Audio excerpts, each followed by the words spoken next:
Alright, it's time to talk anime. According to Wikipedia, anime is hand-drawn and computer animation originating from Japan. Like many Asian males, I myself watch anime. In fact, I've been watching animated shows since I was but a mere boy, with Journey to the West, Legends of the Monkey King, and Dragon Ball being the earliest two shows I can remember. Interestingly enough, Journey to the West is what inspired Akira Toriyama to create the original Dragon Ball in 1984, which led to today's popular Dragon Ball Z franchise. Okay, wait up, I'm not that old, alright? Although Dragon Ball came out in 1984, I watched the Chinese dub that originally aired from 1997 to 2002, and actually my grandmother bought that for me as a child. However, my most memorable childhood show was Ultraman, which isn't animated but rather a TV series, and I also watched the Chinese dub version, of course. These three shows, Journey to the West, Dragon Ball and Ultraman, which I watched around the ages of 6 or 7, paved the way for the multitude of anime that I would later watch in my teenage years. Like many kids growing up outside of Japan during the late 2000s, not many anime was being aired on Western television. Pokemon, Digimon, Naruto, Yu-Gi-Oh!, Shaman King and Avatar were the ones that I grew up with, as they were the few that aired on New Zealand television. Growing up, one of my childhood friends' dad, he used to get free accommodation at the Grand Hotel in Auckland, and I remember him inviting me to the hotel, and we'd muck around in the swimming pool or the gym, and then in the evenings we'd watch Naruto on demand through Sky TV. At home we never had any streaming services, so if I missed the airing time of an episode, then that was it. As a result, I was never up to date with episodes because I often missed the airing times due to school or whatever. Being able to watch on demand through Sky was just eye-opening for me. Funny how streaming on demand is basically common today. Anyways, I digress. It was only years later in high school with my own laptop did the range of anime finally open up to me, through websites like 9anime and Kiss Anime.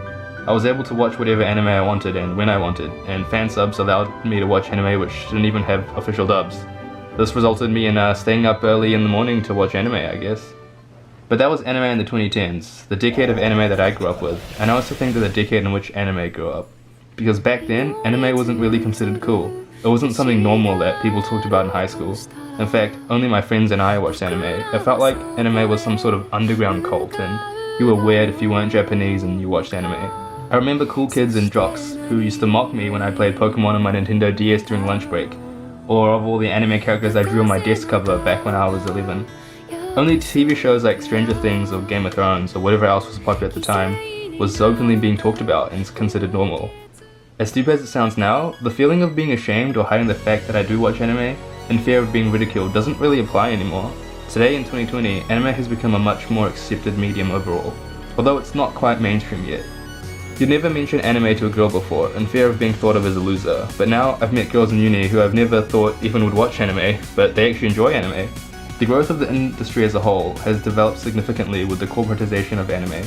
Crunchyroll and Funimation have both been bought by big market players like Sony and AT&T. Even the big boys, Netflix and Amazon Prime, have a growing selection of anime. Japan has finally become more aware of the popularity of anime in the West, with many anime movies now being released outside of Japan, such as the highly successful Your Name and Weathering With You.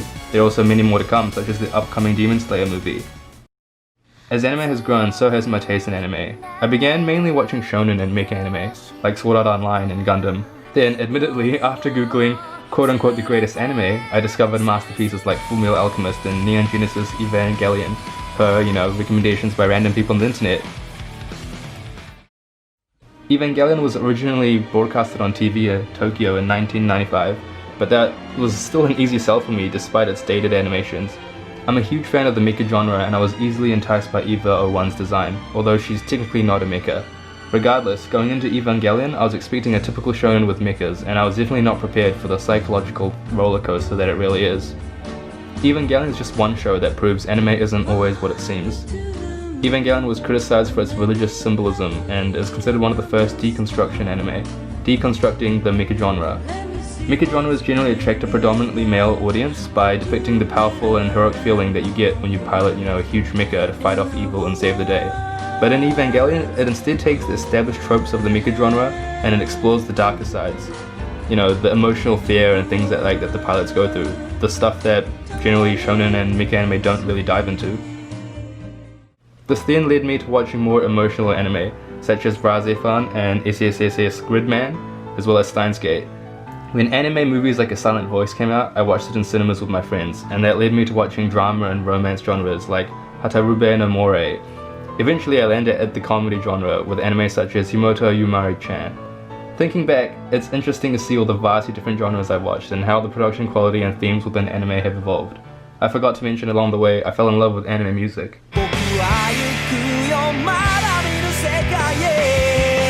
Oh, and did I mention anime meme templates?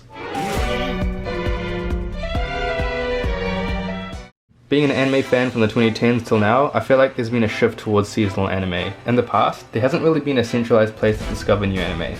Most fans like myself started with childhood classics like Pokemon or Avatar, before being pulled in by the big three, Naruto, Bleach and One Piece.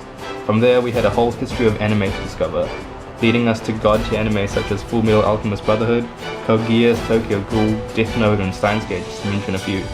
All true anime fans at one point look back to even further staples in history of anime. These were shows such as Cowboy Bebop, Neon Genesis Evangelion, Clannad or Akira. Eventually you'd end up with the great mainstream animes, the likes of Akame ga Kill, Sword Art Online, Erased, Kill la Kill, One Punch Man, Attack on Titan. These are all arguably great anime and can be considered masterpieces depending on who you talk to. There was like an unwritten code of good anime you should watch as an anime fan.